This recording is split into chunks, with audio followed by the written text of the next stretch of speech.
There are places I'll remember all my life, though some have changed, some forever, not for better. Some have gone and some remain. All these places have their moments with lovers and friends I still can recall. Some are dead and some are living. In my life I've loved them all.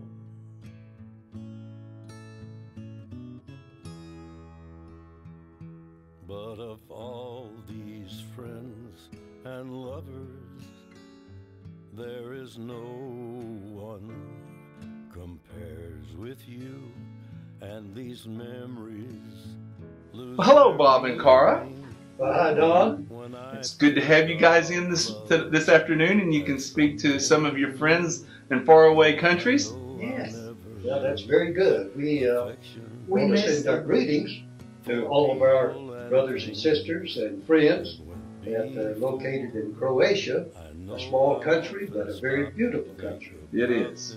And we'd like to thank Don for taking the time out of his busy schedule to do this video. We much prefer to be there with you and to study with you and worship with you and have nice conversations as we have had in the past. But sometimes the old years catch up with you, and I'm a little bit afraid that our overseas traveling days are probably behind us.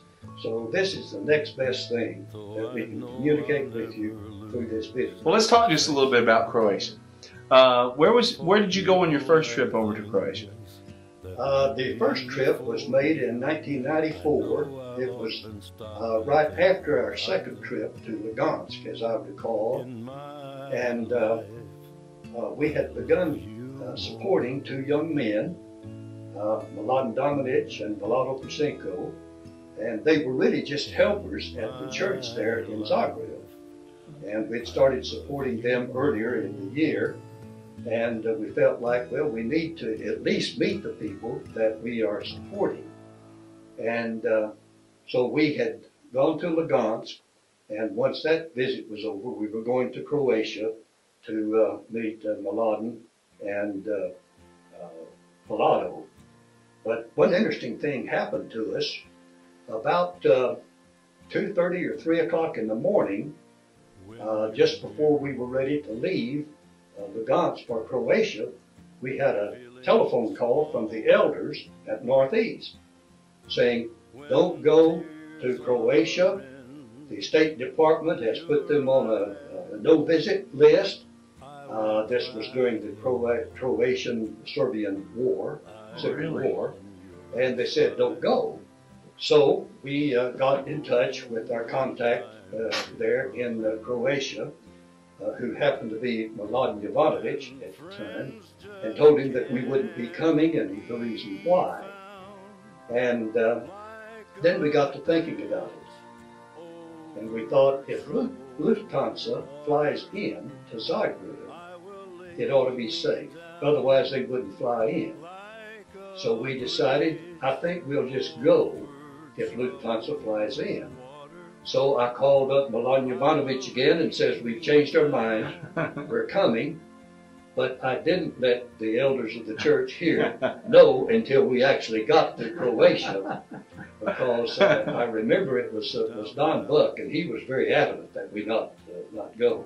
So anyway, we made that trip. That was our first trip, and we met two young men. They met us at the airport and took us to a little apartment that they were sharing.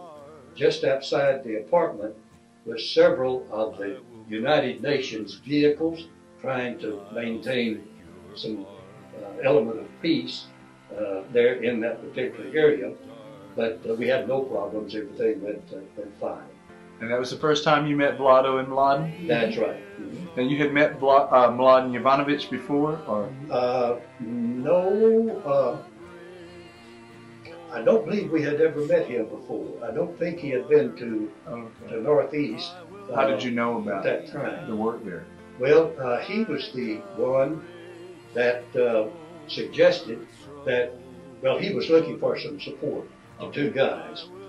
And he was a friend of Dick Stout, who was one of our elders at the time. And that's how we got involved in supporting Milagro and Milagro. So tell me a couple of stories from your trips over there, things that you remember, maybe some of the steps along the way as you saw the church grow. Well, it was, we had some interesting experiences over there. On one of our trips, we decided that we would teach English using the Bible, similar to what we've done in Lugans. And so we were over there, I guess, for about 2 weeks. And we had several students. And we had some interesting things that happened. One of my students was the vice president of the telephone company there in Forreston. And he got his lesson every day, and he knew all of the answers and everything. But he would have a Catholic background, as 96% of the people in Croatia do.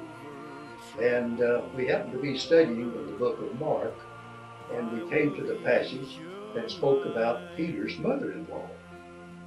And I asked him, I said, did you realize that Peter was married? He says, no.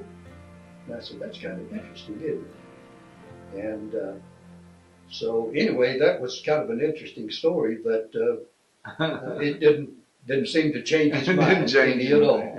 But he was a good student. We had another student that was very good, and we had been in his home, or went in his home several times, and unfortunately he has passed on now. Joseph Liebenegg.